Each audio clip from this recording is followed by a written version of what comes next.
Bismillahirrahmanirrahim. Assalamualaikum warahmatullahi wabarakatuh. Selamat siang, salam sejahtera bagi kita sekalian.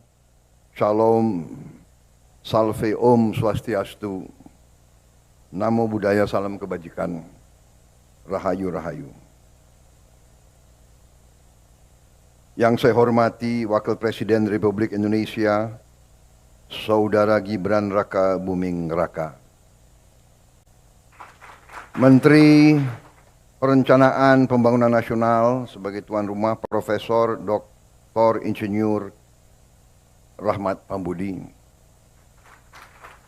Ketua Dewan Perwakilan Daerah Republik Indonesia Saudara Sultan Bakhtiar Najamuddin, Ketua Komisi Yudisial Profesor Amzulian Rifai, Ketua Badan Pemeriksa Keuangan Republik Indonesia Ibu Isma Yatun yang mewakili, Ketua Badan Legislasi DPR RI Saudara Bob Hasan, para Menteri Koordinator, para Menteri dan Wakil Menteri Kabinet Merah Putih, para Kepala Badan, Kepala Lembaga Pemerintahan, Jaksa Agung, Kepala BIN, Kapolri, Panglima TNI, Gubernur Lemhanas, Gubernur Bank Indonesia, Ketua KPK, Ketua BPKP, Ketua PPATK yang saya hormati, para gubernur dan pejabat gubernur, para Kepala Badan Perencanaan Pembangunan Daerah, Sekretaris Daerah Provinsi, Bupati, Wali Kota, dan dari seluruh Indonesia, serta para rektor yang hadir secara langsung maupun melalui video conference. Yang saya hormati dan saya banggakan, hadirin undangan yang berbahagia. Pada kesempatan kali ini, tentunya sebagai insan yang bertakwa, marilah kita tidak henti-hentinya memanjatkan puji syukur kehadirat Allah Subhanahu wa Ta'ala, Tuhan Maha Kuasa. Kita masih diberi kesehatan, masih diberi karunia dapat berkumpul di tempat yang bersejarah ini untuk menghadiri pembukaan Musyawarah Perencanaan Pembangunan Nasional RPJMN 2025-2029, Rencana Pembangunan Jangka Menengah Nasional.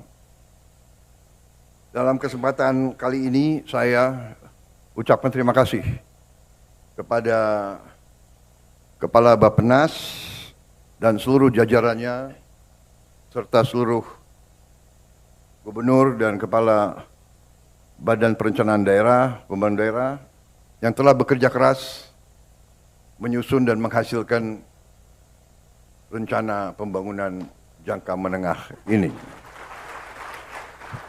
Saudara-saudara sekalian, dalam hidup bernegara ada beberapa filosofi bernegara yang bermuara kepada faham ekonomi. Ada faham yang sangat kuat di negara-negara barat tadinya, yaitu yang berpendapat bahwa suatu pembangunan ekonomi tidak perlu direncanakan, bahkan tidak boleh direncanakan. Mereka menganut pemikiran yang disebut neoliberal sekarang, bahwa yang mendorong ekonomi adalah pasar. Pemerintah itu hanya sebagai regulator dan sebagai wasit.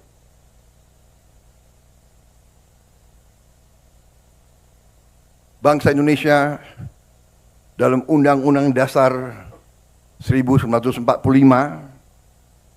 pendiri bangsa Indonesia tidak menghanut faham itu. pendiri-pendiri negara ini menghanut faham bahwa perekonomian disusun atas dasar azas kekeluargaan.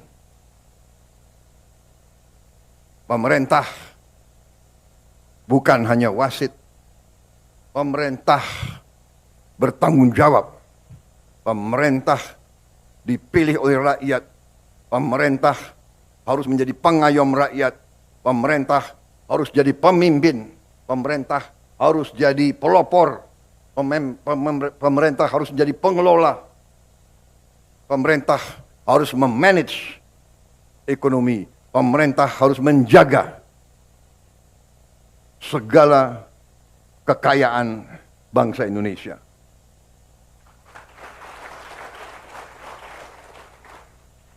Saudara-saudara, dalam pemahaman ekonomi yang kita sekarang wajib dan pantas untuk menyebut ekonomi kita ekonomi Pancasila.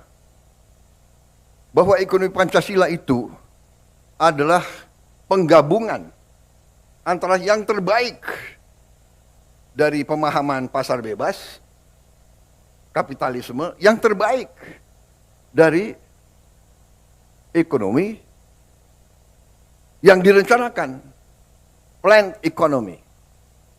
Itu Pancasila. Antara pasar bebas dan antara ekonomi yang direncanakan. Bahwa Presiden pertama membuat rencana pembangunan semesta 8 tahun. Kemudian Presiden kedua melanjutkan dengan rencana pembangunan 5 tahun. Bahwa kita berdiri di gedung ini, gedung Bappenas, ini mengingatkan kita bahwa ekonomi kita harus kita berpegang teguh. Ekonomi kita adalah ekonomi Pancasila, ekonomi yang berazas kekeluargaan. Bahwa kita masih teguh, masih berpegang bahwa pembangunan harus direncanakan. Kita mengerti dan kita paham bahwa belum tentu rencana yang terbaik mencapai sasaran 100%. Tetapi azas kehidupan bernegara mengajarkan kepada kita tanpa perencanaan kita tidak tahu arah yang harus kita lakukan. Dalam setiap organisasi, dalam hidup swasta, dalam korporasi pun harus ada perencanaan. Apa rencana strategis kita? Apa yang akan kita mencapai? Saudara-saudara sekalian, karena itu jelas bagi setiap pemerintah kita diarahkan oleh pembukaan Undang-Undang Dasar Negara Republik kita 1945. Kita diarahkan tujuan nasional yang ditetapkan oleh pendiri-pendiri bangsa kita, yang mendirikan bangsa ini melalui suatu pengorbanan, suatu perjuangan. Mereka merasakan imperialisme, mereka merasakan dijajah. Mereka merasakan bahwa kita, warga negara Indonesia waktu itu adalah warga negara kelas 3, kelas 4.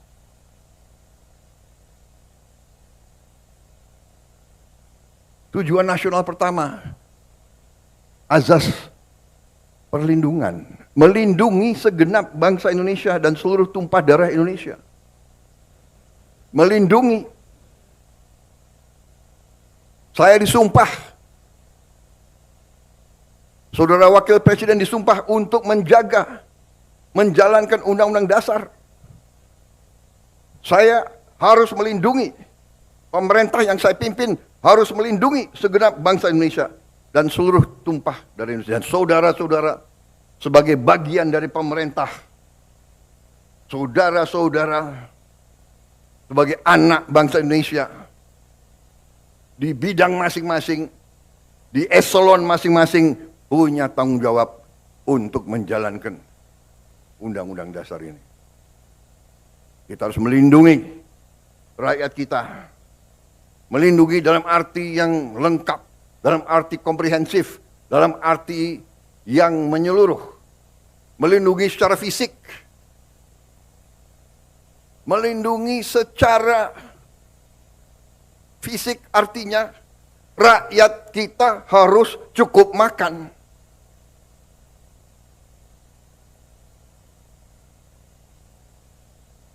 Melindungi secara fisik rakyat kita harus cukup makan.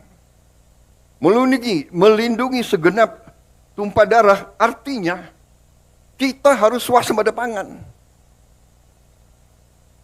Bagaimana kita mau lindungi segenap bangsa kalau kita tidak bisa jamin makan? Tidak ada negara, tidak ada peradaban tanpa pangan. Saya ingatkan saudara-saudara sekalian. Mari kita kembali ke dasar pengetahuan. Jadi perencanaan pembangunan nasional ini penting. Tetapi dasar-dasarnya saya kira menjadi acuan bagi kita. Baru sesudah kita lindungi, tentunya setelah kita menjamin fisik daripada rakyat kita menjamin juga sumber-sumber kehidupan rakyat kita. Kita harus jaga tumpah darah kita, tanah air kita, yang kita nyanyi itu. Memajukan kesejahteraan umum, perintah Undang-Undang Dasar, mencerdaskan kehidupan bangsa, dan kita ikut melaksanakan ketertiban dunia. Kita juga berperanan. Tapi bagaimana kita berperanan kalau rumah kita tidak beres? Kalau dapur kita tidak beres? Jadi saudara-saudara,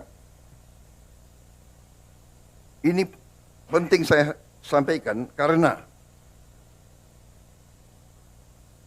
upaya kita untuk swasembada pangan dan swasembada energi ini adalah dasar kedaulatan. Dasar kedaulatan. Begitu kita menjamin swasembada pangan kita, dan insya Allah dalam beberapa tahun kita menuju swasembada energi, harus.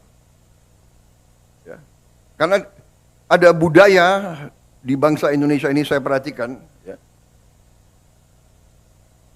segelintir tentunya, tapi kadang-kadang segelintir orang-orang yang menganggap dirinya pintar. Selalu meragukan kemampuan bangsa Indonesia. Rasa rendah diri.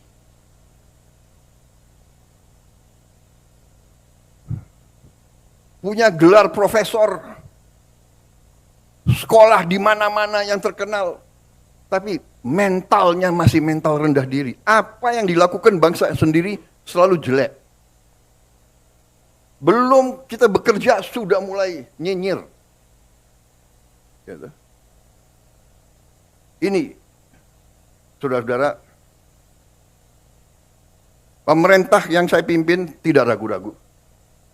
Kita berpegang kepada Undang-Undang Dasar 45. Kita berpegang kepada cita-cita pendiri bangsa Indonesia. Kita berniat baik, kita ingin memimpin bangsa ini dengan pemerintah yang bersih. Itu keinginan kita. Dan itu tekad kita. Dan insya Allah, dengan kehendak dan tekad yang baik, insya Allah kita akan mencapai. Indonesia harus mempunyai pemerintah yang bersih. Indonesia harus memiliki pemerintahan yang bersih. Saudara-saudara, berkali-kali di setiap kesempatan saya bicara, kita harus hentikan kebocoran-kebocoran. Menghentikan. Dan sekali lagi saya ingatkan, aparat pemerintah sangat menentukan. Aparat pemerintah sangat menentukan kebocoran-kebocoran untuk dihentikan. Penyelundupan dari luar ke dalam. Penyelundupan dari luar ke dalam adalah membahayakan kedaulatan Indonesia. Penyelundupan tekstil mengancam industri tekstil kita. Mengancam kehidupan ratusan ribu pekerja kita.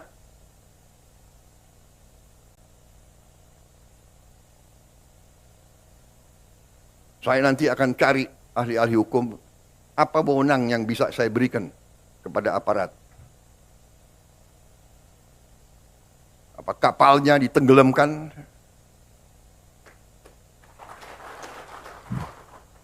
Tolong para profesor di pemerintah saya itu tolong kasih saya ya masukan.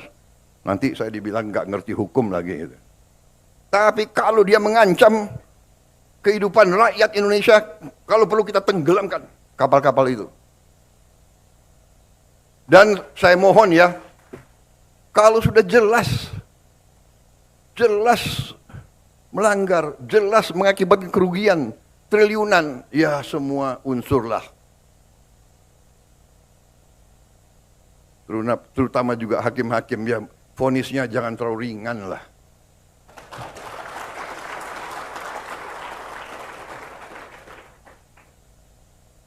Nanti dibilang Prabowo nggak ngerti hukum lagi. Tapi rakyat pun ngerti, rakyat di pinggir jalan ngerti. Ngerampok triliunan, kalau triliunan, ratusan triliun. Vonisnya sekian tahun. Nanti jangan-jangan di penjara pakai AC, punya kulkas, pakai TV. Tolong Menteri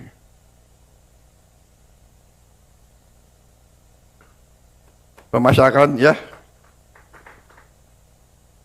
Jaksa Agung ya. Naik banding nggak? Naik banding ya? Naik banding. Vonisnya ya 50 tahun begitu kira-kira itu.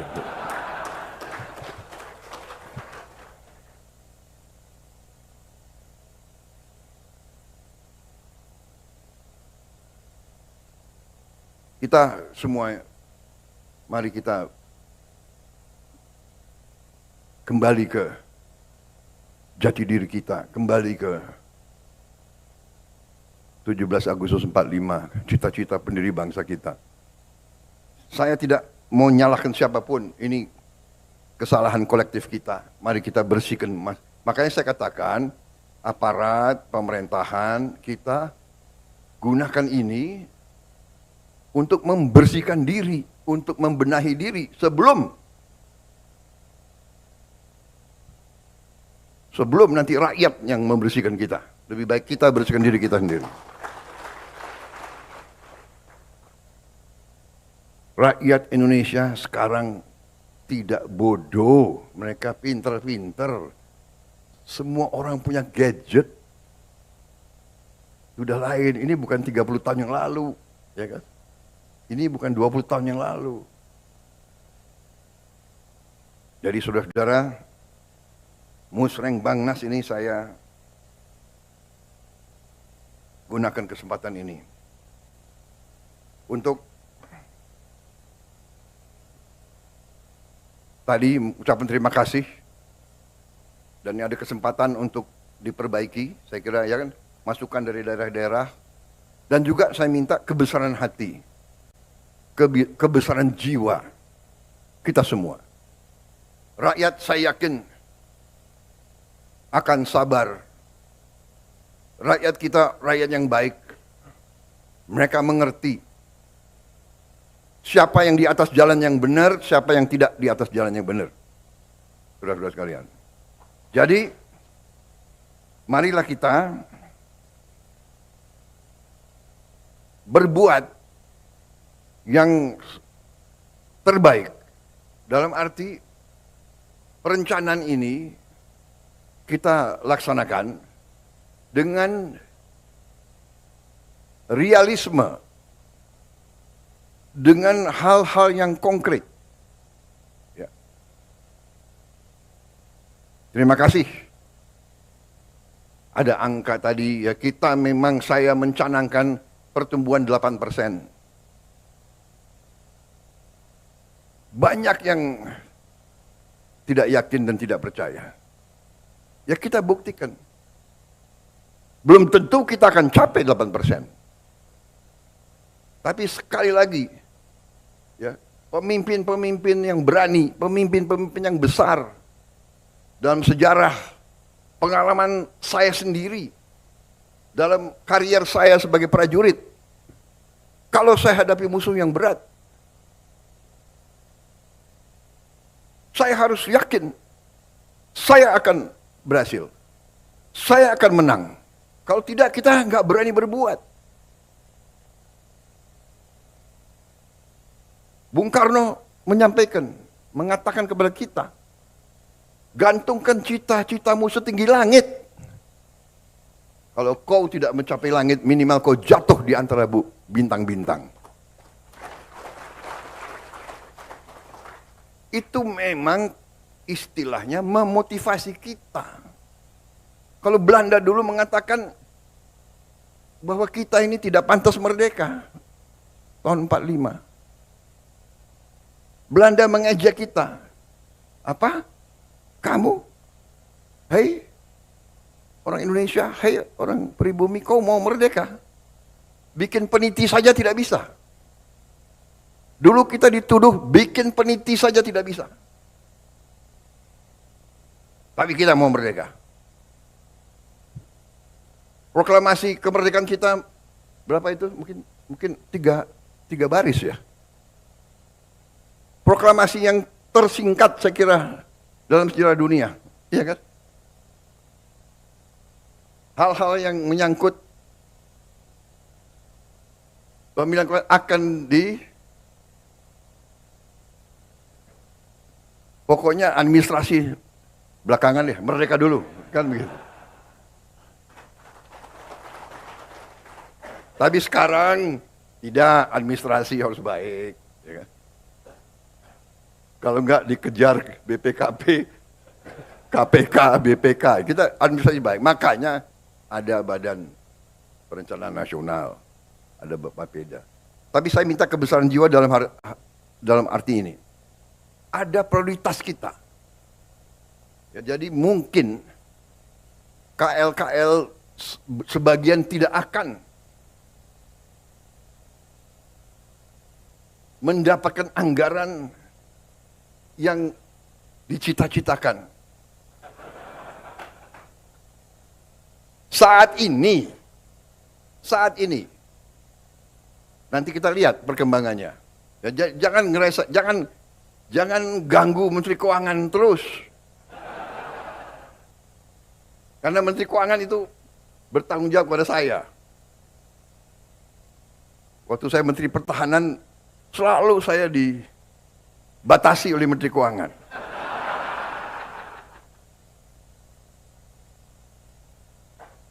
Sekarang yang lemes Pak Safri Samsudin.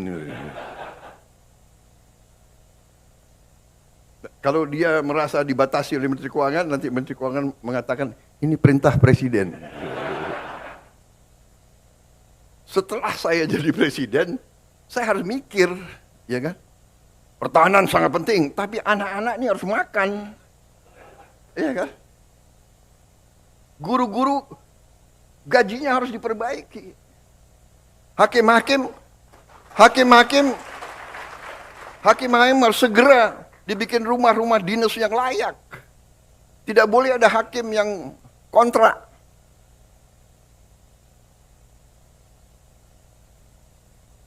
Menteri Perumahan ngangguk-ngangguk.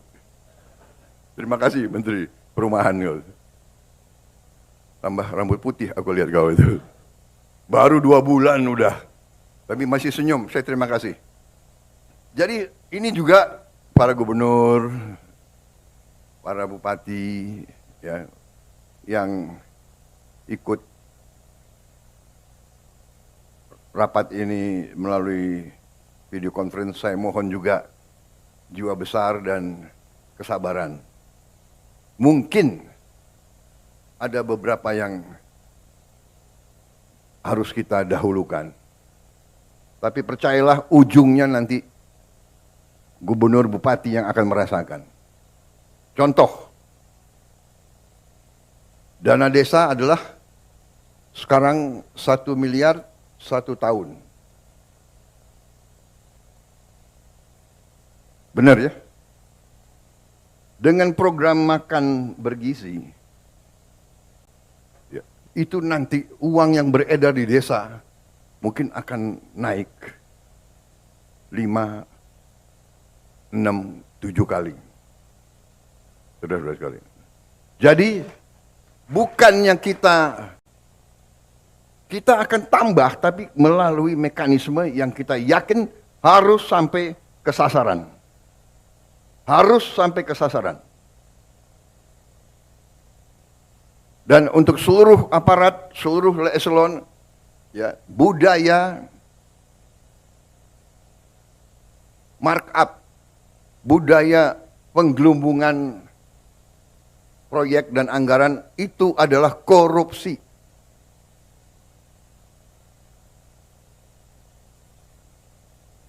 Saya ulangi, penggelumbungan markup barang atau proyek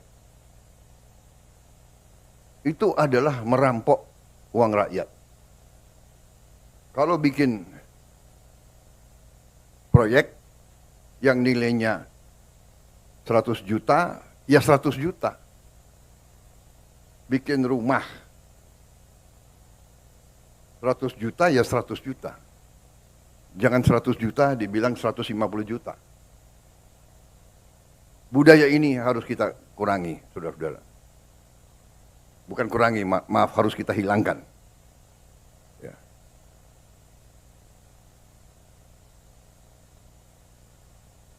Saya tidak akan ulangi angka-angka, saudara sudah sering dengar ceramah saya, ya, apa itu ICOR, incremental capital output ratio kita terlalu tinggi. Kenapa? Ya, kebocoran. Saya juga tidak akan paparkan di sini laporan-laporan yang saya terima, kebocoran-kebocoran, kehilangan uang dari judi online, dari penyelundupan, dari illegal mining, dari illegal logging, dan sebagainya. Tidak dalam kesempatan ini, tapi pada kesempatan lain, kalau perlu, di sidang kabinet sudah saya paparkan, nanti khusus mungkin bupati dan gubernur saya undang khusus. Bukan saya apa-apa, saya tidak mau menurunkan moral daripada anak-anak muda kita. Tapi rakyat harus yakin, harus bertekad bahwa kita sekarang ingin melaksanakan pembangunan nasional dengan mengurangi segala bentuk kebocoran, manipulasi, markup, akal-akalan, dan sebagainya. Dan ini membutuhkan kerjasama semua pihak. Yudikatif, legislatif, pemerintahan, aparat. Semua kita harus kerjasama. Tadi saya katakan, ya, rakyat kita itu bukan rakyat yang bisa dibohongi terus. Sudah jelas kerugian sekian ratus triliun. Vonisnya seperti itu. Ya. Ini bisa menyakiti rasa keadilan.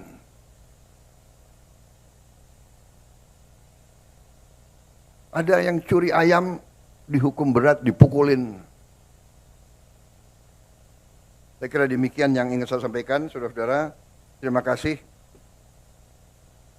Musrembangnas laksanakan dengan sebaik-baiknya. Terima kasih para gubernur, saudara-saudara adalah pemimpin yang paling dekat sama rakyat. Saudara yang paling dekat, para bupati yang paling dekat, yang paling tahu masalah. Insya Allah dengan kita ngelola dengan baik, penghasilan untuk negara akan baik, real, dan tidak terlalu lama. Ya. Kita dengan tadi program digitalisasi, dengan e-government, dengan e-katalog, dengan GovTech, kemungkinan untuk penggelembungan yang gila-gilaan sudah sangat sulit. Sudah sangat sulit. Di semua KL kita akan melihat nanti hasilnya. Demikian yang ingin saya sampaikan, saudara-saudara sekalian. Saya optimis. Saya yakin bahwa kita akan berbuat baik dan kita akan bikin kaget semua pihak luar negeri.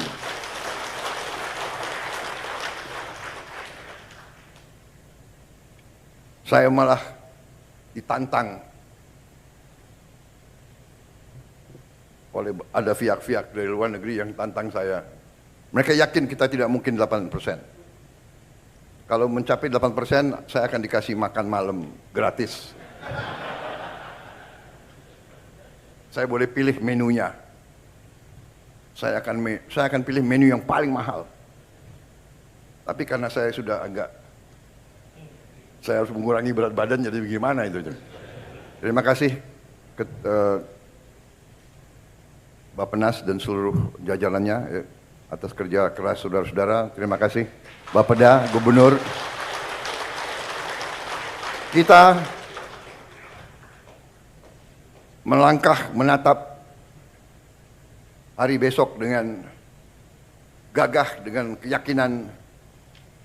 Kita kompak.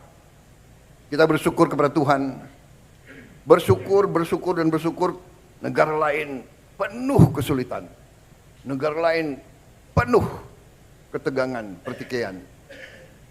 Saya sampai, kalau keliling luar negeri, saya sampai merasa banyak negara terlalu berharap dari Indonesia.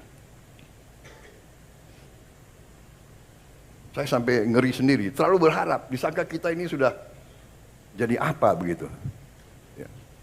Minta kami mohon ini, terutama mereka sangat membutuhkan kelapa sawit kita. Ternyata kelapa sawit jadi bahan strategis rupanya. Banyak negara itu takut tidak dapat kelapa sawit. Bayangkan. Jadi jagalah ya para bupati, gubernur, para pejabat tentara, polisi, jagalah kebun-kebun kelapa sawit kita. Di mana-mana itu aset negara. Dan saya kira ke depan kita juga harus tambah tanam kelapa sawit. Nggak usah takut. Apa itu katanya apa? Membahayakan apa itu? Deforestation, ya kan? Namanya kelapa sawit, ya pohon. Iya kan? Betul nggak? Kelapa sawit itu pohon, ada daunnya kan? Ya, dia keluarkan, dia menyerap karbon dioksida. Dari mana kok kita dituduh? Ya kan? Yang boten-boten aja itu orang-orang itu. Jadi kita baik-baik aja, kita tidak, bahkan mereka bingung. Waktu mereka mau apa tuh ngomong-ngomong mau batasi, kita nggak boleh apa? Eropa kan mau batasi, sekarang bingung sendiri. Saya bilang, oh terima kasih, kita nggak jual ke Anda, terima kasih, saya bilang.